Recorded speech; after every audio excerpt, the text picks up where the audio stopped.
Halos ano rin ang mataas na baha ang nawasak na bahay na ito sa Valenzuela sa kasagsagan ng hagupit na habagat na pinalakas ng bagyong Karina. Sa gitna niyan, isang pusa ang makikitang natrap sa gilid ng bahay. Baka pigil hiningan nitong tinalon ang yero ng bahay para makaligtas na sa isang punto ay muntik pang madulas at mahulog sa rumaragasang baha. Ayon sa uploader, nailigtas naman daw ang pusa at humupa na rin ang baha sa kanilang lugar.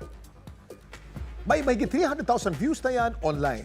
At least nakaligtas yung pusa. Kasi yung mga pets natin, pag binigyan mo ng pag-asa, makakatakas naman, makakalusot naman. Kisa nga sabi mo nga, dapat huwag itali Huwag at itali, huwag ikulong. huwag ikulong. At kung sila man ay maiwanan mo, makakagawa sila ng Mas paraan to magaling pa sa survive. tao yan. Mas makakasurvive pa sila.